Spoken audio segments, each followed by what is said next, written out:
Welcome to the Hacking Your Health podcast with Ben Canning and Dave Kennedy. Two guys heading out to hack body, mind, business, and beyond. We are here to provide a single source, bullshit-free guide to understanding your body and how you can live better for longer.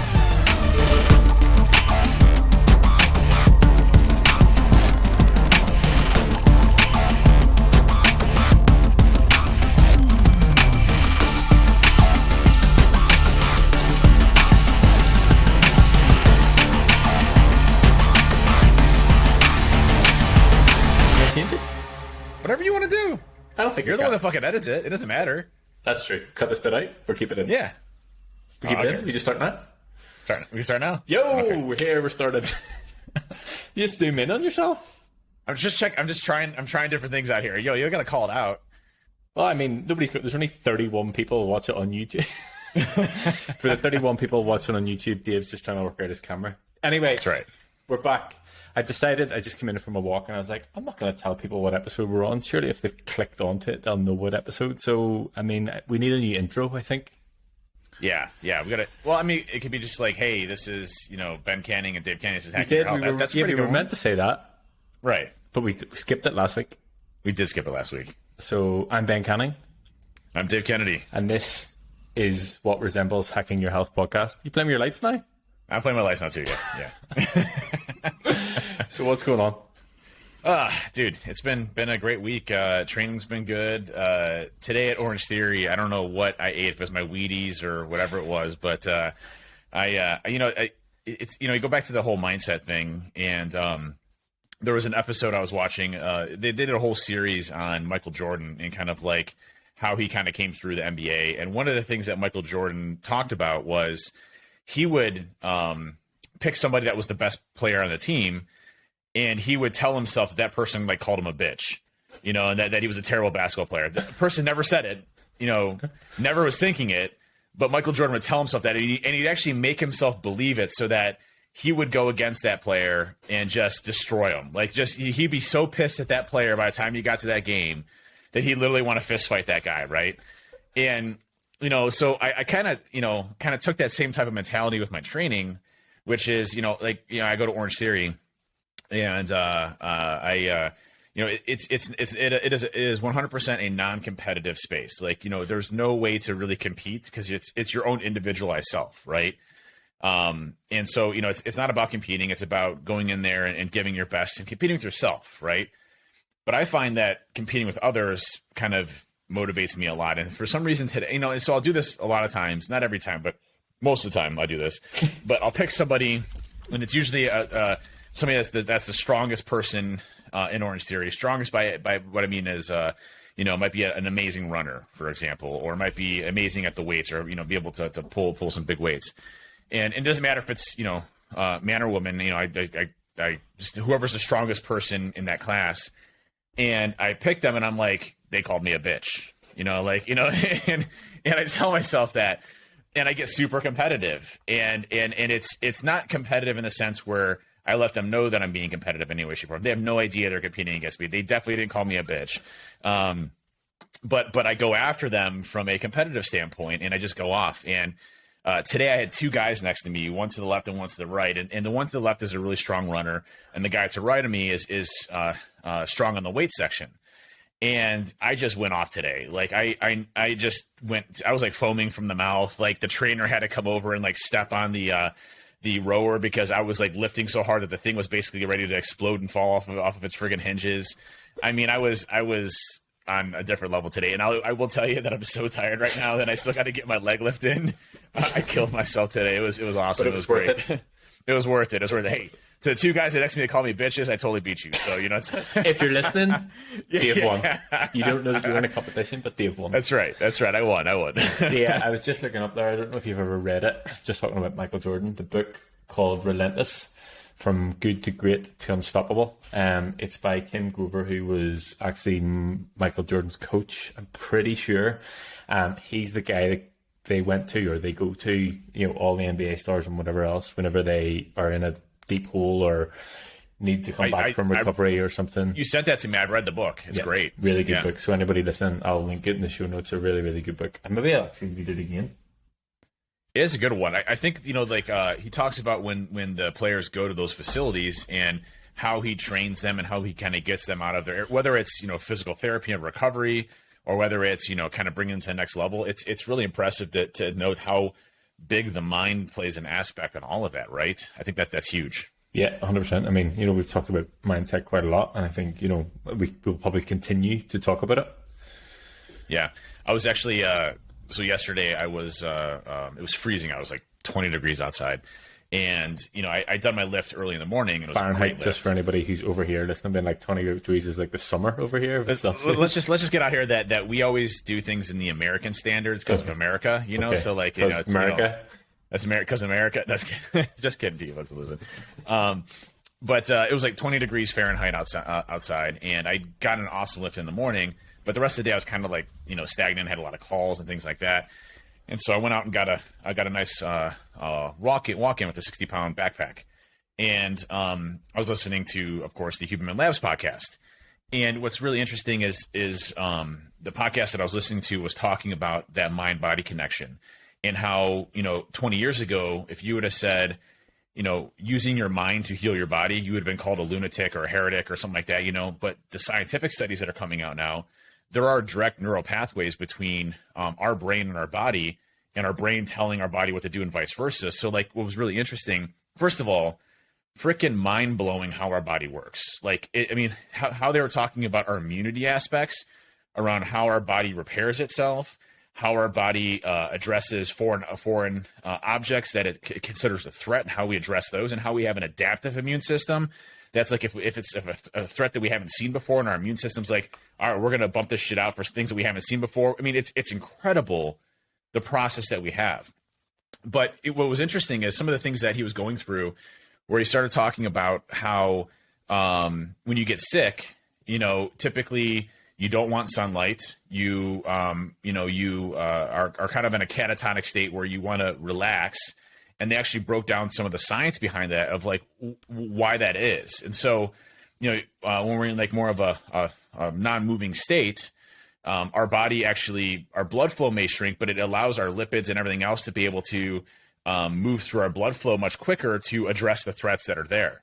So like all of these things are connected in every way, whether it's increasing our body temperature. So there's actually a signal that gets sent from your body to your brain that basically says increase the body temperature to kill the virus that's in your body who has a threat, because it raises your when you get a fever, it's your body's attempt to wean off that virus to kill it. Obviously, if it gets too high, it can hurt you. But it's incredible how our entire system works and how interconnected our mind is to our body, and how we can use our mind to really heal our body in a lot of different ways.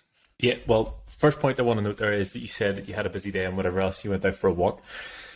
Truth be told, something that I have been neglecting is being outside and going for a walk, just because I'm at a period where work is quite busy and I've just sacked it off, which I know that I preach to everybody else that they need to sort of prioritize this and blah, blah, blah. I hold my hands up. But I was in Donegal at the weekend. If anybody doesn't know where Donegal is, Google it. As I said to Dave, it's a very beautiful place, but also a place that you could definitely be murdered because it's in the fuckhole of nowhere. Anyway, long story short on that, I was outside quite a lot. Obviously, it's a great place. It was totally pissing down, like it was absolute storm shit show. But I remembered the feeling of being outside and what that does to clear your mind. So even before this, I literally just went out for a walk, didn't have a podcast in, just sort of time in my own head, because I think that's something that we sort of overlook, because we want to be listening to more podcasts, listening to more books, absorbing more information, and we don't actually take time to be quiet. The second point is about the mindset, and I guess it sort of follows on from the conversation that we had last week about how we speak to ourselves and that sort of internal dialogue. I was listening to a podcast earlier on, and they talk about, the guy on the pod was Tony Robbins podcast, and the guy that he was interviewing actually referred to it as the internal software that we have. So if you have written the software that you live by, and about how we can rewrite it or rewire it. So we were talking about obviously the connection of what you're saying to yourself and how that becomes a reality, but also the ability to rewire that. Yeah, there's actually not to mention another Huberman podcast, but the most recent Huberman podcast talks about how to erase fears and trauma based on different types of ways of kind of conditioning your brain and body to kind of rewrite how you currently do things. And I think the book you had mentioned, The Atomic Habits, right, is very big on that, right? Being able to address very small patterns of behavior changes and going into large. I have the book sitting here. I've not read it yet. There's irony. There's definitely irony in that. And even Heath on the call on Wednesday was like, "Is there a chapter in the book that will allow me to build the habit to actually finish this goddamn book?" I do better with audiobooks. I will probably buy the audiobook as well, just so I can listen to it. I'll tell you actually a really quick funny story about yesterday's thing. So talking about habits. So when I go outside, I have I really like this line of gear called Oros, which is NASA engineered cold weather gear, basically. So it's real thin, but it's athletic.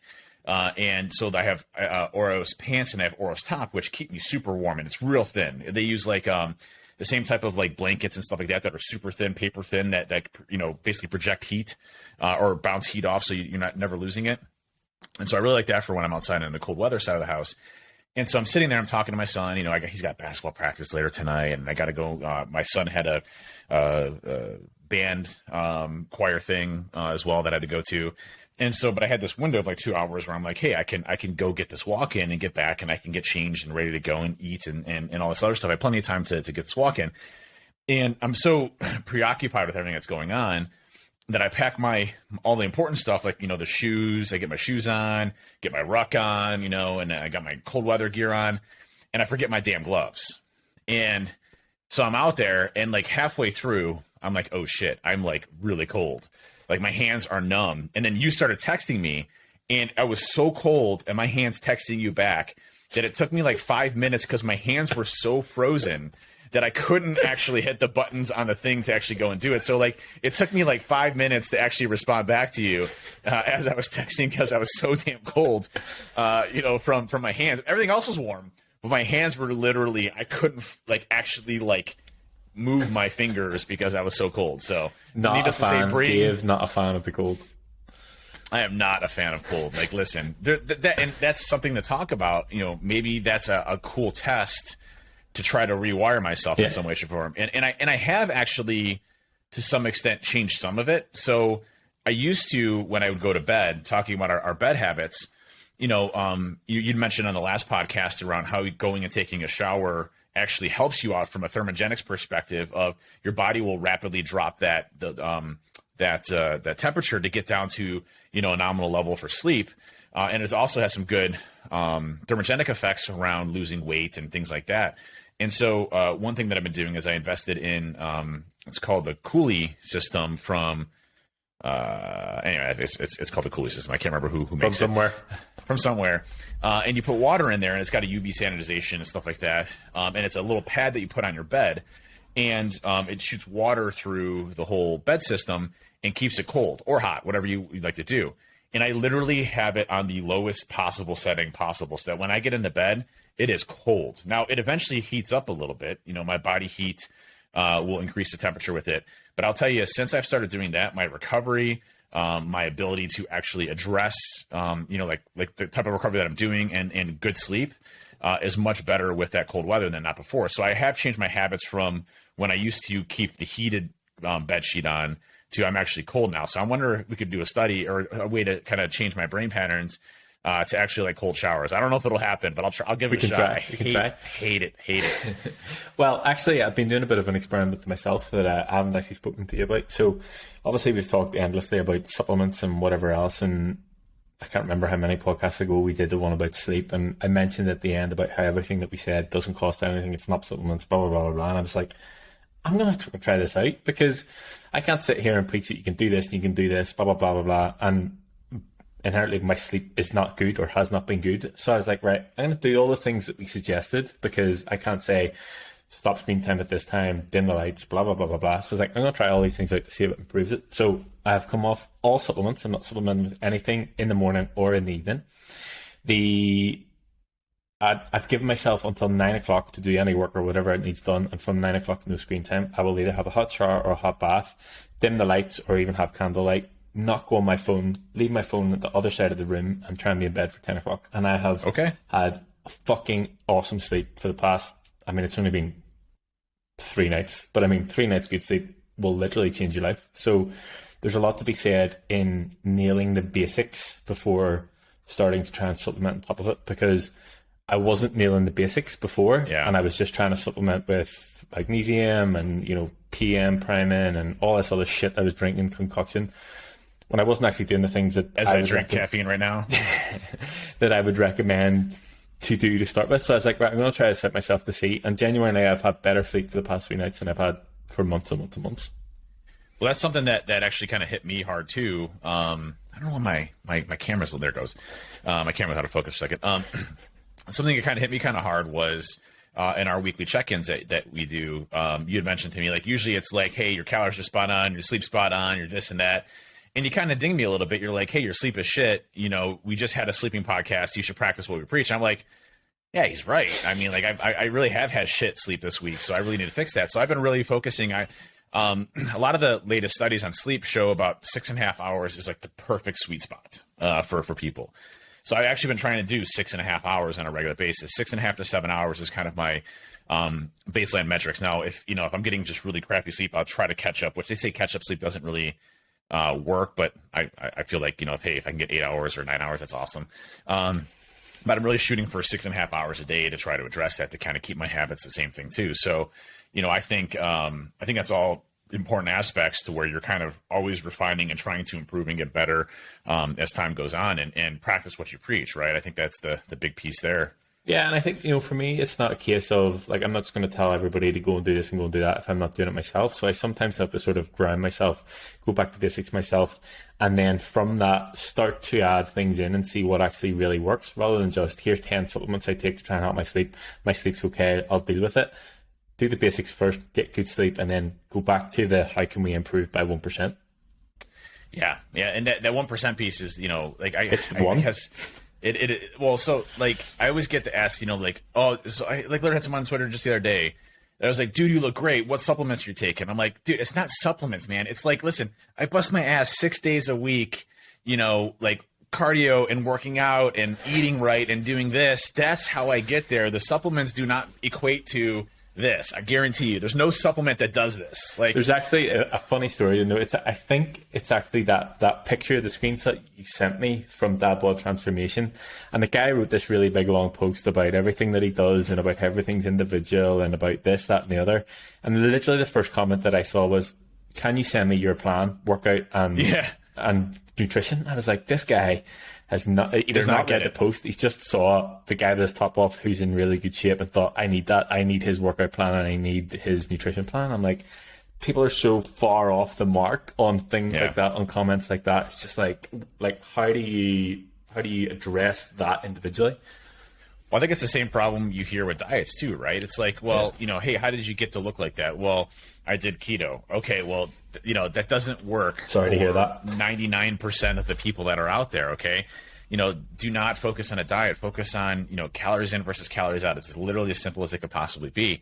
And, that post that I sent you, that guy. So what Ben's talking about is yesterday, there's this Facebook group called Dad Bod Transformation. And there was a guy on there that posted kind of his before and after pictures. And it looked like it was more of like a bulk phase where he had put on a lot of body fat, and then he did a cutting phase. So he was already not naturally, I mean, he's obviously put the work in, but it was already big muscular wise, and then basically had to cut off the fat. And that's exactly what that's exactly what I'm striving to. What Ben has me in my program is, I could, and Ben and I have talked about this too. And this is something actually I still really struggle with, is that if you look at my pictures when I first started off, and let's just go back 6 months ago, I was much leaner, and you could see more visibly my abs, but I had substantially less muscle. And, the whole game of this is continuously and progressively over time building more and more and more muscle so that you look bigger and you look better with your shirt off, right? That's exactly what I want. But you don't get that in 6 months, and you don't get that in a year. You don't get that, it takes time to get to that point. Now, you can lean up very quickly to show some of your muscles, but you're not going to be big, right? Because big takes time for your muscles to build. I mean, like the muscle building process is extremely slow in our bodies, extremely slow in our bodies. You'd be lucky to gain a pound or two of muscle a month, like maximum, you know, on a given day, right? So, you know, it's one of those things where it's a progression day after day, stronger than yesterday type of mentality where, you know, but there are things that you can do to maximize muscle growth. So putting yourself in a caloric surplus. So you're eating more calories than you consume. And so when you look at that and you say, okay, well, if I do that, I'm going to gain body fat because that's just what's going to happen. What I don't use is going to turn into fat, but my body has enough muscle or enough calories, enough protein, enough everything else to build as much muscle as possible. And then again, try to cut that up. That's why you hear like bulking phases and cutting phases. And if you start getting into like the whole steroid aspect of things, which, you know, I'm not condoning in any way, shape, or form. And, you know, I'm fine going my route, which is, you know, the testosterone stuff.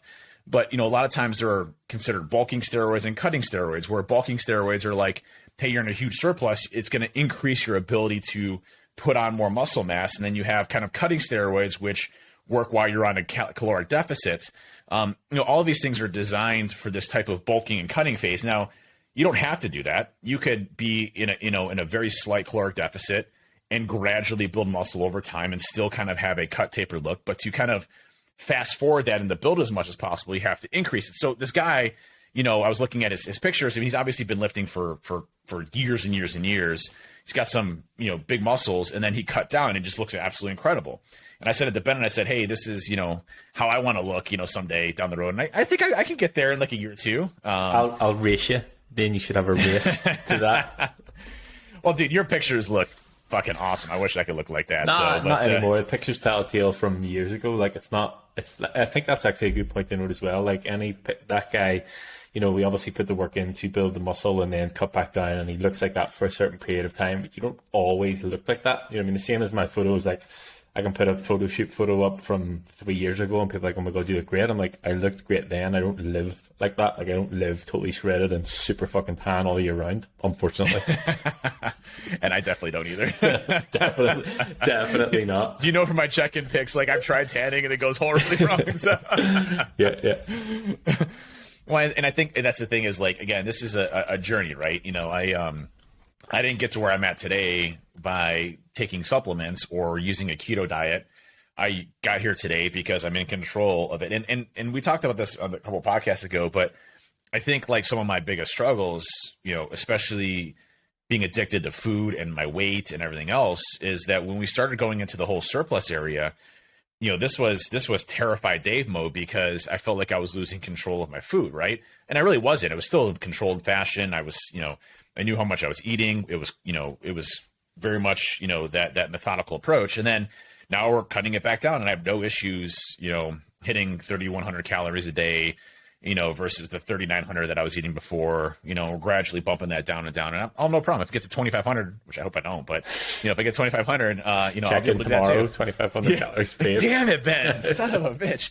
I think it's just the whole process, right? You have to have trust in yourself and knowing that, you know, hey, eventually I'll get there. And someday, you know, I want to cut to that, you know, like I want to have just a massive cutting phase where I'm just like, you know, got the 6-pack abs just screaming out and knowing that I can do it. And then, hey, time to go bulk up again and get bigger now, right? Yeah, well, I mean, that's what I touched on in last week's check-in. Like, you know, there's two ways that we can do this. We can go with a sort of slow, gradual route, which is fine.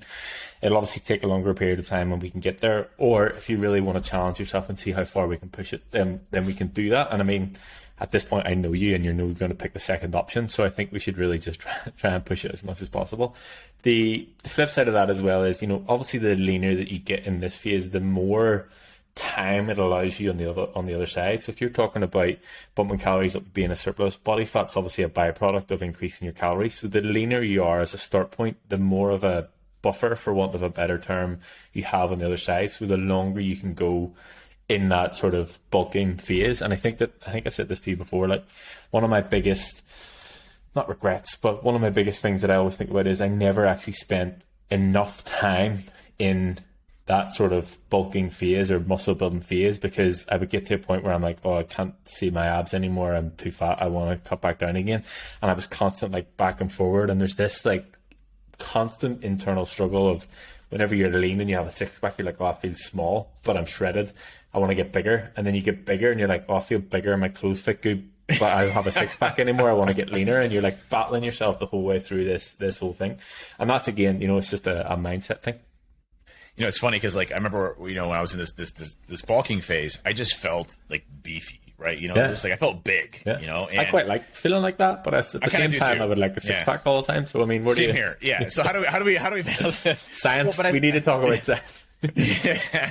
Well, I think, the cool part about, your approach is that, you got it to a point where I was starting to get uncomfortable, right? And we had just finished my program too, which was good. I would also just like to point out, I'm pretty sure about 10 weeks before we changed, I was like, I think we'll get to about 230 pounds and that'll be the upper limit. And lo and behold, that week you hit 230. That week, I hit 230. Well, it was funny. You were second guessing yourself though, because that one week I was like 229 or 228, and you're like, we might not hit the 230, and then I actually hit 230. So you actually nailed it spot on, which was awesome to see. So you literally got exactly where I was going to be at. And then I'm down now to 226, now. So we're, dropping, about a pound or two a week, which is great. And, exactly where we want to be at. And my energy levels are staying up. So it's this, constant balance and fight of all of that. And I really enjoy it. It's been a lot of fun going through it.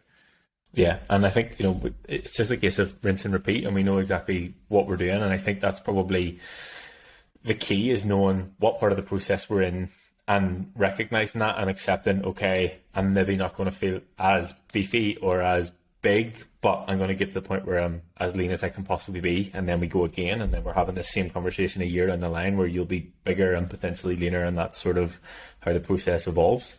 Well, it's going to be cool to, like, once I'm cut down a bit, to take a side-by-side comparison of like Lean Dave and then Lean Dave now, right? And see just like the difference there of muscle mass and increase and everything else. And again, it's a slow process, so I shouldn't, expect, that I'm going to be Arnold looking, at this point in time. It's going to take me, years and years and years, and probably never to look like that. But, but it's one of those things where it's like a continual, improvement process of what you're looking at. So I guess that gets us to our actual main topic here, which is injury and recovery, which I think is obviously something that, I struggle with all the time, most specifically on the recovery aspects. I try to find like fake news articles that basically tell you not to do recovery, and I send them to Ben. I'm like, hey, look, this dude says you shouldn't recover. And Ben's like, I'm not budging on this, Dave. Don't even send me this shit, because I want to work out on a Sunday, Ben's like, don't effing do it. Like, I'm like, all right. So, I think talking about appropriate recovery, injuries, how we address injuries. What I like about your approach on injury is that, you really try to understand what part of the body is hurting and try to work around that as it is recovering and healing, right? Which is, I think, the piece that you're still getting the work in and you're still, getting stronger, but at the same time, you're not putting yourself at risk from an injury perspective.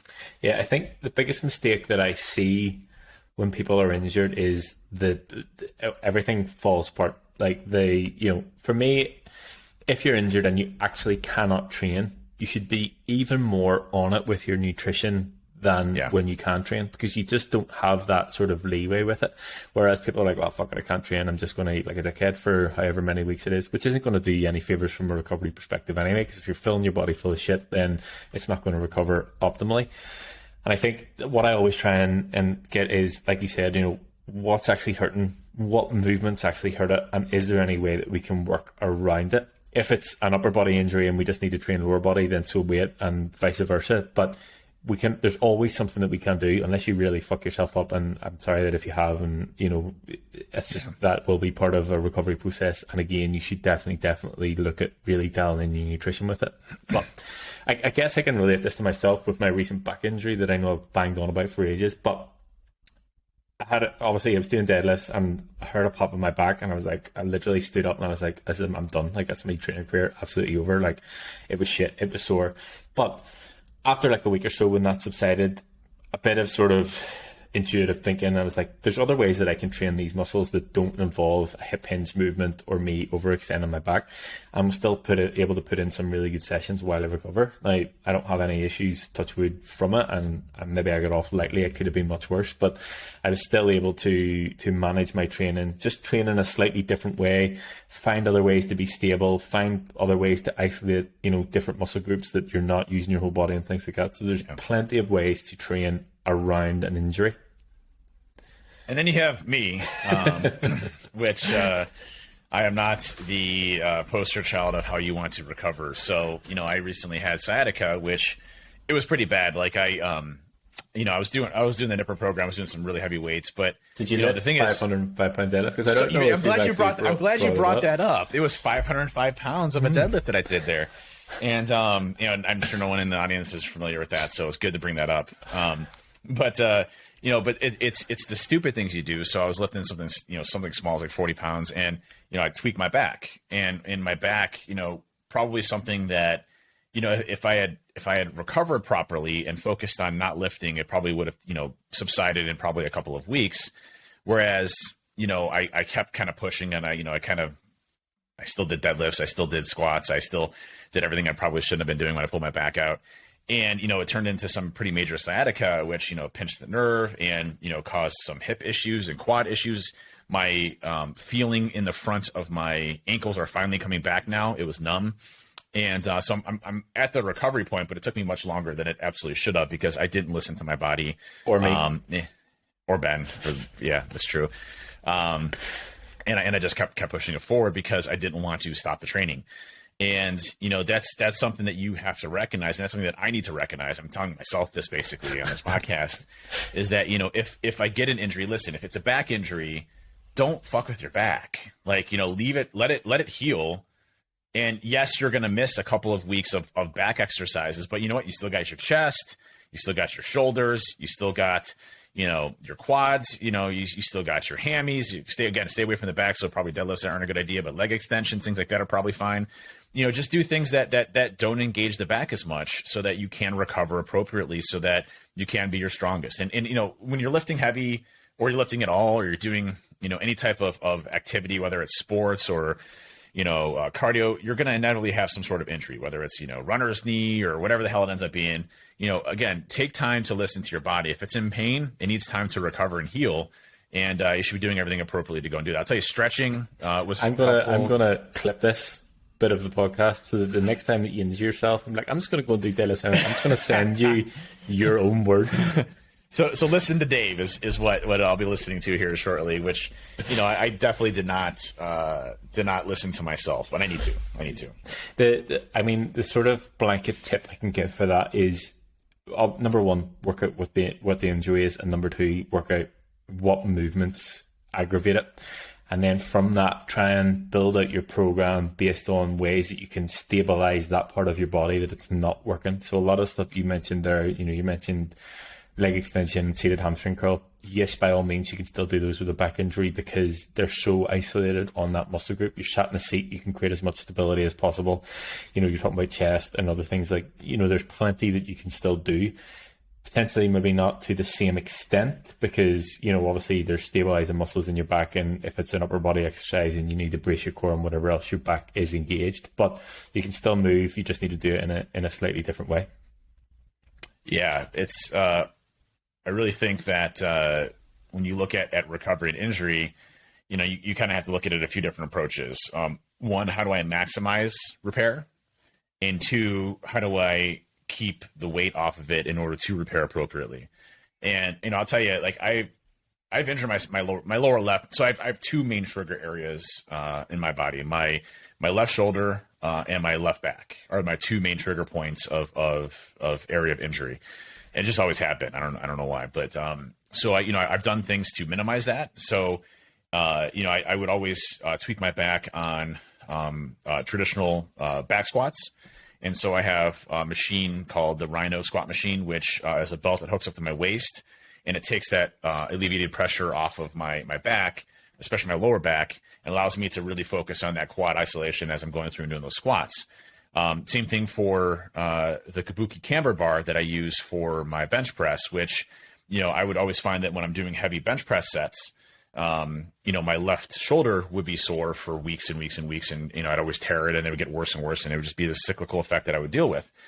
And so, I've done things around myself to try to minimize the risk of those from happening. And it's working because obviously I didn't hurt myself on a deadlift. I didn't hurt myself doing a squat. I didn't hurt myself doing a bench press. I hurt myself with improper form lifting something stupid.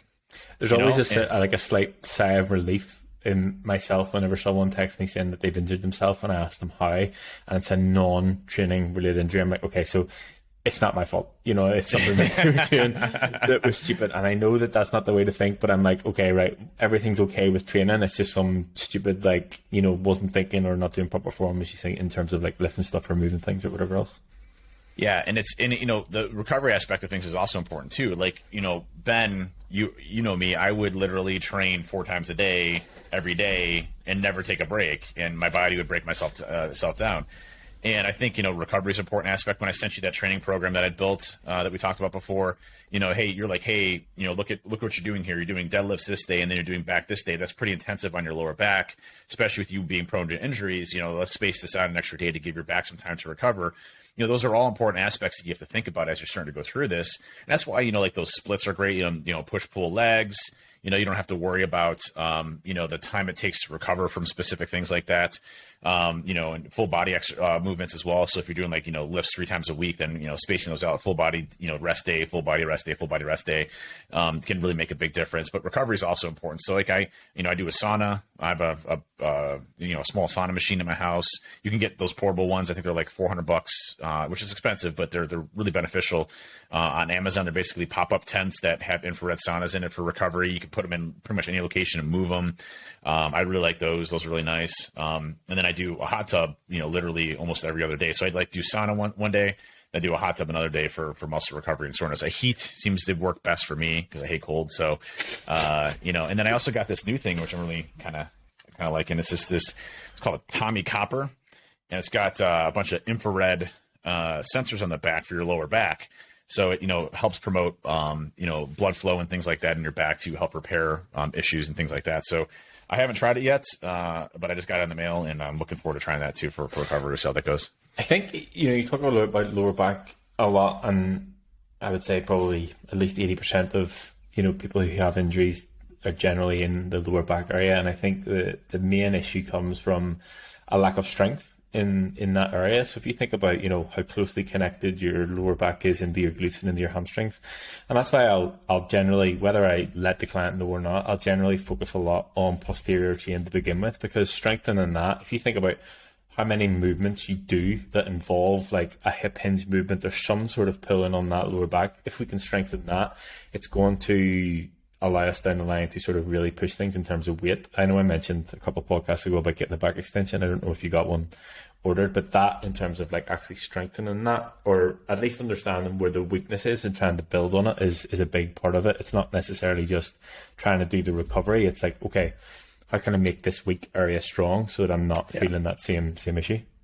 Well, that's also like when I started putting together these programs is a big focus and emphasis on lower back. So, the rack pulls, I'm going to start incorporating good mornings, really trying to strengthen that lower back side of the house. Low rows, the T-bar row, those are all lower back centric type of. It's actually kind of funny. Like I did rack pulls yesterday. Yesterday was my pull day, and I remember something that you had taught me, which is, don't always focus on the interchange lock, like this all the time, right? Try doing as much grip wise as you possibly can. And I kind of lost track of that. And so yesterday, I do 2 warm-up sets, and then I do 2 really big heavy sets, and then I do 1 lower set for 15. So it's, 12, 12, 10, 10, 15. And so the first 3 I did normal, a normal, rack pull that way. And it is substantially harder to do it that way. It's like, it's funny because like I could probably lift like 500 pounds on a rack pull with an interchange one. I could probably only do 300 with, the first one, or 350, with the first one. So, I did that, and then I did the interchange after that. And then I'm like, I don't really feel like I got a good back. And I was really focusing on doing it the Ben way, which is real slow, controlled, focused, and I made sure, I actually put 2 bumpers there, so it raised me a little bit. So the bar was just below my knee, I just super slow, engaging up and down. And I was like, man, I don't feel like I got that big of a back workout. And then I took my I had a belt on, and I took a belt on. My whole like back was like I'm fucked. Like my whole back was like, I'm done. Like, seriously, we're done. We're done here. And of course I did, T-bar row and then a bunch of other stuff afterwards. But it was a great session. And again, focusing on that lower back. Yeah. I always find rack pulls a funny one because not only do you get that sort of sense of, it's almost like, whenever you're training biceps and you get the pump, like, and it feels like your muscles are full, you can get that in your lower back. So if you think about your lower back muscles, you can get that. So there's a difference between like actually feeling the point of like you've injured your lower back or you're straining it, to the fact that it's just that muscle that is pumped. And I think that, alongside the number one, the amount of weight that you can lift on a rack pull, but number two, the impact that can have on your central nervous system. And that's something that is a whole other rabbit hole of a conversation. Like, if you think about the amount of weight you're lifting and what you're actually doing and what your body actually goes through in your central nervous system. I remember rack pulls for a long time were a big part of my plan, and I literally had to like sit down for like 5 minutes and sort of gather my thoughts after having them, because you can do so much with them. Big fan of them because you can lift a lot of weight. But what you're talking about, the mixed grip there, somebody actually texted me this week about using straps, and my feeling about using straps. Like, I've never used them, I'm not a fan of them. However, whenever I was training my buddy Helmy, he uses them and he's like, I'm not trying to train my grip, I'm trying to actually be able to pull this weight. And there is definitely a lot to be said about that, because when you get to a certain weight, your main focus is actually holding on to the bar and not actually what you're doing. And you don't want to sort of jeopardize your movement, or at least your sort of concentration, because you're trying to focus on actually holding on to the bar. And I remember me being frustrated working on the gym floor, and I don't want to generalize, but generally it was females. I was like, okay, they're doing RDLs or something. I'm like, wait, where did you feel it? Thinking, okay, it's going to be hamstrings and glutes. And they're like, oh, just in my hands. And I'm like, fuck.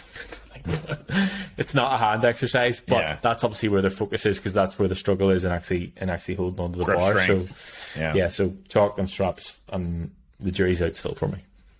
Well, it's funny because like I'll get compliments all the time where they'll see me do that 505-pound deadlift, by the way, but I don't use straps for it. It's all inner gripped type of thing. And I don't when I first started doing this, I would always wear straps. And you had mentioned to me, like, why don't you try focusing on your grip strength? And my grip strength was actually fairly weak at that time. And there's actually something to be said. There's scientific studies out around grip strength and longevity of life, believe it or not. So the more grip strength you have throughout your life, the more you supposedly live. Now, they're not exactly sure why that is. There's some theories like, hey, your ability to actually like latch onto something as you're falling down, might be greater. But grip strength is actually directly equated to longevity of life, which is really interesting. But I've noticed my grip strength go substantially higher. And I actually have in my car, I have one of those grip strength things that I use, and I'll just I'll do like 10 sets of 20 on that thing, as I'm driving down the road. Just probably look weird as hell doing it, but but who cares? F them. That has helped with grip strength, but also what I'm doing there. But I think that's an important aspect, is like feeling comfortable with the weight and being able to handle that weight and trying it different ways that to maximize what you're going to be engaging for that muscle group that you're trying to engage. And I think proper form, obviously, and technique is big on the non-injury side too. Yeah, and grip strength is a funny one. Like I naturally, I seem to have quite good grip strength, and one thing I've sort of come to realize is it's potentially just because I have big hands, so I can hold on to things. I find that people with smaller hands seem to struggle to hold on for longer, and it makes sense. But ways to improve your grip strength are, as you're talking about, the like little clamp thing that you have, just fucking hanging on a pull-up bar, doing passive hangs or dead hangs. Things like weighted carries or farmer's walks where you actually have to hold on, and things like that will then help other movements and other exercises that you're doing. And the only real way to, as with anything, to improve the strength of it is to use it. So like hold on to stuff, hang on to stuff, like walk with heavy stuff, carry all the groceries in with just in one go. Yeah. Well, the groceries is the most important piece out of all this. As part of it. But it's something to be said about that. Getting back onto the whole injury piece of it, there's obviously a lot of different body parts, a lot of different things that can happen. I know when I first started at Orange Theory, I was going more often than 3 times a week. I was going 4 or 5 times a week, and it broke down my knees, it broke down my ankles, started getting runner's knee.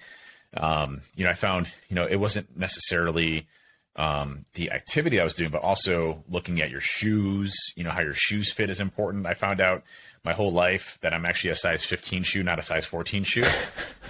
Whoops, whoops.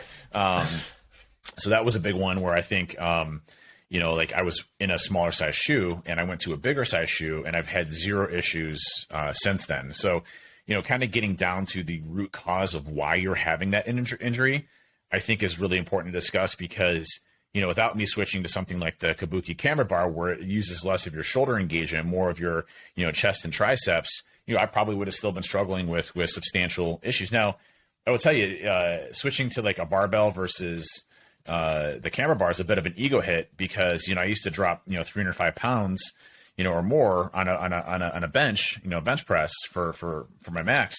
And, when I switched to the Kabuki camera bar, it was literally half that because you're not using predominant amount of your shoulders. So, now I'm down to, every time I see, I have to do, barbell bench, it's like at like 215, versus I have a solution to this problem for anybody who's listening. So I have a recurrent shoulder injury. How I got it was I was drunk one night trying to do a handstand, fell, like totally collapsed, absolutely fucked myself. But anyway, so the shoulder injury is just like literally right in here. And if I do the same, the same as you that you're talking about, if I'm using just a fixed barbell, if I go to a certain point and it's a certain weight, like I feel the strain. The way that I get that, and it's right where you're pointing to. It's right there. Yeah, and I can actually feel the difference. Like I know what everybody's watching on YouTube, but I'll have to check this. It's right there. Like I can feel like there's something there that's not on this side, so that's where it is. But I'm a big fan of resistance bands and sort of changing the resistance profile of different movements. So instead of me just doing a regular barbell, I will always try and use a Smith machine. Now you can set this up. I don't know what way it would look, but you can set this up with a regular barbell. So basically on the Smith machine, I'll put the resistance band around the top and around the bar. So what happens is as the weight comes down, the band stretches, so it takes more of the resistance. So it's actually lighter at the bottom. So where I'm the weakest, which is at the bottom, the bar will be the lightest. As I start to push away, the resistance gets less and the bar will naturally get heavier. Obviously the weight's the same, but just the amount of weight that you're pushing. So smart. It's almost the opposite of what you're saying. I can actually get more weight on the bar because it's taking the resistance off as I go down. So that's maybe a solution, maybe not for you, but for anybody who's listening, in terms of just reverse banding the Smith machine or the barbell. So as soon as you're coming down, it's taking some of the weight off so I don't get that pressure through my shoulder. But it still allows me to push heavier weight as I am in the stronger part of my muscle. That's smart. I didn't even think about that. Sounds like I'm going to be experimenting on the next push day. But like, hey, Ben, I have a shoulder injury now. But however you can work around that injury, I think is really important, right? And I think how you address that and kind of work around that and how you recover from that is really important for your training to stay consistent. Because what I'll hear from a lot of folks is that they'll get an injury and then boom, they just go back to a total shit cycle, where they're not working out, they're not putting it in, they're not eating right. And I think you hit it right. And that's why I like how you do the split between training and non-training days, right? So the way Ben looks at this is that, when you're doing training days, you're obviously burning more calories, thus you need more calories in your body. When you're not doing training, you have less calories. So for days that I have rest, which is only one day, which is Sunday, but you're still trying to press me on. Non-negotiable. That's non-negotiable.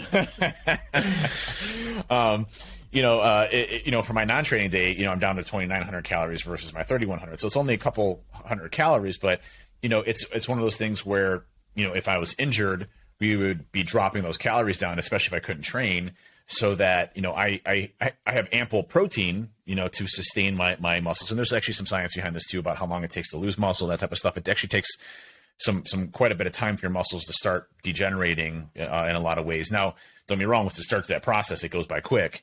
But you have several weeks, months, things like that to keep your muscle mass before it starts actually ripping off your body. But that helps me visualize days that I need to. And you also may have heard this term called carb cycling as well. It's a very similar approach, right? So if you have macros, as an example, let's just say your protein goal is 200 grams of protein.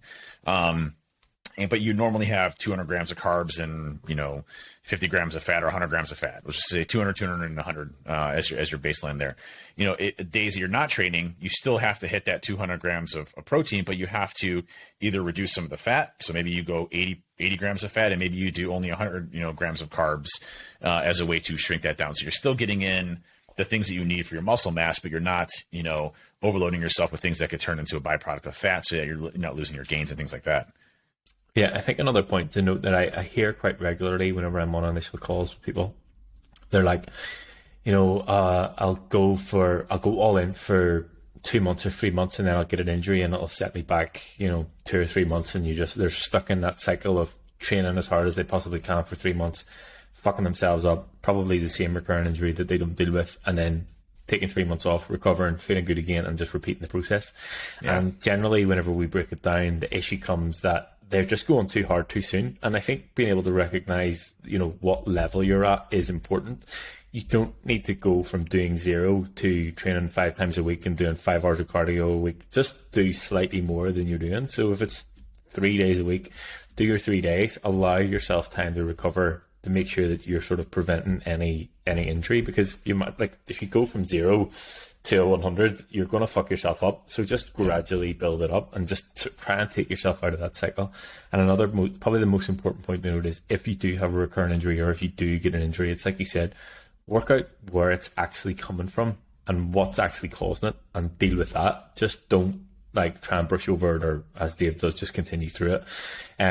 Working out what actually causes it and how you can get around it, whether it's a case of you need to strengthen the muscles around it, or you need to just move in a slightly different way. Obviously everybody's built differently, they move in different ways. So if it's just a case of something doesn't work for you, or it doesn't fit for you, then just don't do it. It's exactly like you have the I can't remember the name of them, the wheels that you have on the side for the deadlift that raises the bar up, and the same as I do with a lot of guys, I just get to put the bumper plates under. Basically becomes a pull block, or block pull pull deadlift. You imagine, and I've sort of heard this term before, being a tall person, you have long levers. Trying to pull something from the ground is hard. Imagine being a giraffe and trying to do a deadlift. Do you know what I mean? So if you can bring that up slightly to fit you, then it's much better. And I spoke to Heath about this too. If you're looking at a machine that just doesn't feel right for you, adjust whatever you need to adjust, whether it's a setting on the machine, or whether it's a setting on the bench, or whether it's the way that you're sat into the machine. Adjust it so it feels comfortable for you. And one of the ones that come to my head is, for me, I'll always use the pec deck in reverse for my rear delts. Now, if you try and visualize, that would be great. But I don't sit in the seat. I'll almost lean my head against the seat. I'll be stood up, my hips will be back, and I'll go like that. And I mean, if people probably look at me thinking I've absolutely fucking lost the plot, but for me, that really works in terms of hitting the muscle. So it's just about taking time to understand the equipment you have and how it works for you. If you think about the amount of gym equipment there is, they can't build it to fit everybody. They'll generalize it as much as possible. And, somebody who's 5 foot versus somebody who's fucking 6'8", it's going to be totally different in terms of the way that they move. So understand how your body moves and how you can adjust things to fit that. And that's why I think it's important too, to have somebody experienced, like a trainer, to kind of work you through those exercises, or there in person or remote. I'll send you, I haven't done it in a while, just because I feel comfortable with the equipment that I have. But, you look at, it's funny because you look at the equipment that I have and how I use it, they're all recommendations of how you showed me how to do things. So for example, the tricep extensions, I'm a tall guy, you're a tall guy. So using 2 ropes instead of 1 rope to get that full extension of my long ass giraffe arms, is a much better solution than the tiny ropes that you have there for the little tiny arm T-Rex people that are there, the T-Rex arms, right? Same thing for the deadlift. The first, I remember, when I was starting off with, I think 25 pounds on each side, and I'm at 505 pounds now, which is awesome. So, but the first thing you showed me, was hey, you have to bend down substantially further. Why don't you consider putting some of those bumpers there, so that you have that neutral spine as you're coming up, and you're not, forcing all of that weight, especially on your lower back, which is weak to be prone at. So it's those constant evolutions of trying to correct, or try to make it your own so that it's best for you, I think is really important. Yeah, and I think, you can vouch for me on this. I imagine, a deadlift from you from the floor feels unnatural, it feels uncomfortable. Yeah. Oh, sorry. I was messing with my camera. It keeps adjusting, so I turned the auto zoom off. Sorry. Yeah. Going from the floor all the way up feels 100% unnatural to me because, like, literally, I'm almost at a downward angle of how far I have to go, and then I have to basically jerk up, which all of that is going to be your lower back, and then you're not even really engaging, the muscles that you need to, especially the glutes and the hammies, as you're starting to come down.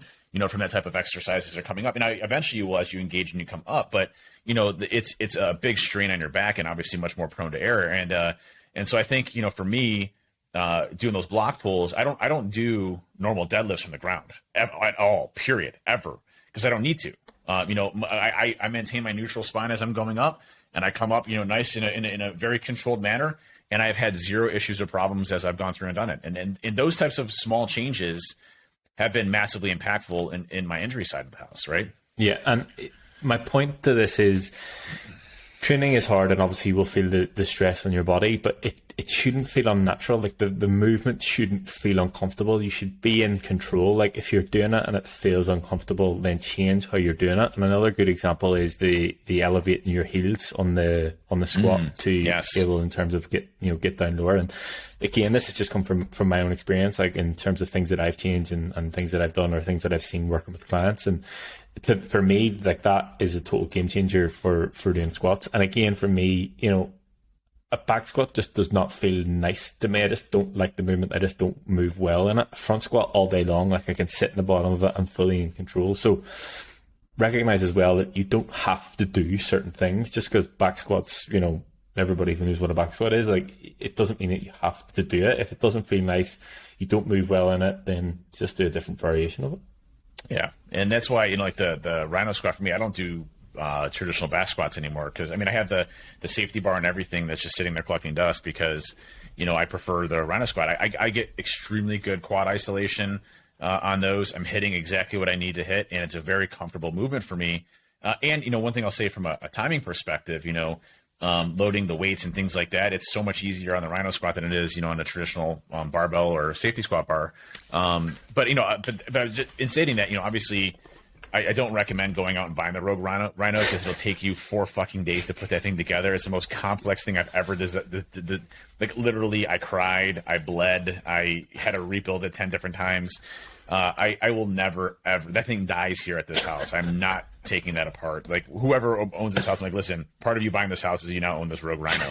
No other gym equipment, just this one. Just this one thing. I'll take the racks. That's fine. That one piece is not coming out. It's dying with this house. Okay. It'll be like 10,000 years in the future and the human race is gone and like these aliens come in and there's nothing left except for this damn Rogue Rhino that still survived this whole thing.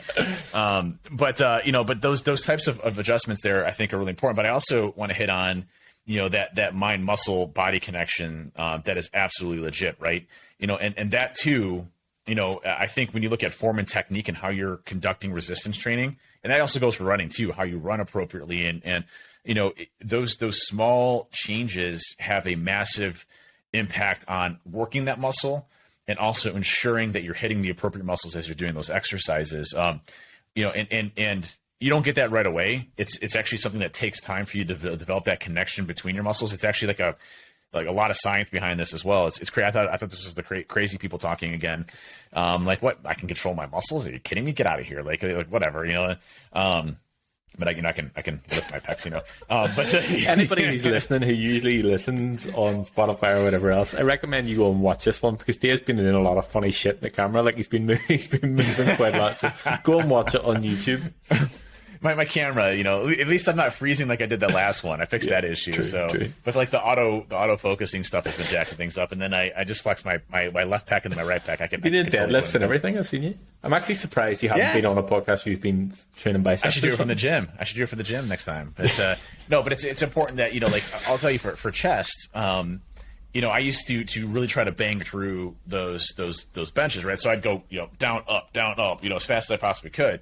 And I notice now, hey, when I'm coming down, it's nice and controlled, shoot back up, nice and controlled, shoot back up, and that connection that I have with my chest or my shoulders, whatever else I'm focusing on, is very different than it was a year ago from a training perspective, right? And I think, it's it's a combination of doing the appropriate exercises and getting comfortable with the exercises. You know, I did Good Mornings for the first time, a Nippers program, and I'm not particularly fond of them, to be honest with you, but they're okay. But you know, when I first try any new exercise, I'm like, what the hell is this? Hip abductors is another great example of that. I tried hip abductors for the first time. I love them. I use them in every, you know, one of my exercises when I'm doing legs again. So, you know, it's getting comfortable with the movement, doing it the right way, doing the research to ensure that you're doing it the right way, and then building up on that so that you have that mind-muscle connection as you're doing that exercise. And all of those will really reduce your ability to injure yourself. I think it's knowing what the movement's actually trying to achieve, like what muscle are you actually trying to work. Like when you're doing a squat, are you just going up and going down, or going down and going up? Or are you actually, you know, can I feel this in my quads? Can I feel this in my hamstrings? Can I feel this in my glutes? Whatever it is. And you're 100% right. The mind muscle connection definitely makes a difference. And if you're actually concentrating on moving the muscle, you're going to get stronger through that muscle rather than just doing the movement. So do you want to get strong in terms of building the muscle, or you want to get strong in terms of just doing the movement? And I find that things like chest, shoulders, triceps, quads are easy because you can see those things. So you understand what you're doing. Like you can feel the muscle, you know what way it works, you know how it extends, you know how it contracts. But back, anything posterior chain is difficult, which then leads us back to the conversation of focusing on your posterior chain, because you can't see how your back moves and do anything. Back is my toughest one. I still to this day don't feel like I have a good mind muscle, connection in my back. Yeah. So it's one. The back is the toughest one for me now. And now again, when I start to feel like the tightness, around the small of my back, and I start to feel, the fatigue on my lower back, I know I'm hitting it, but I have a tough time. Like, am I doing this right? Like T-bar row, I must adjust my form 5 times as I'm doing it, because I'm like, I don't feel like I'm doing it right. Am I doing it right? Am I engaging right? Am I squeezing so back to me is definitely one of the toughest ones that I have a tough time. Just, am I doing this the right way? Right.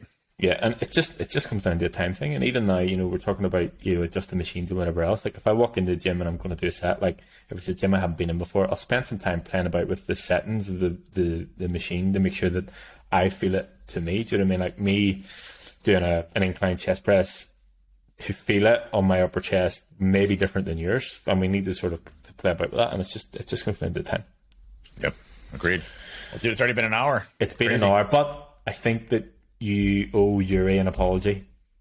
Who do I owe an apology to? Yuri, because you said he's in his 50s, and I asked him on Twitter, and he's only 47 next week, so I think you publicly need to apologize. Oh, yeah, so I do apologize. Listen, I also said, just to caveat, exactly my quote was, he would look badass in his 40s as well. So I didn't know what he was, 40s or 50s. I just said, regardless of his age, he looks badass. He looks way more badass than me. So I want to get to Yuri.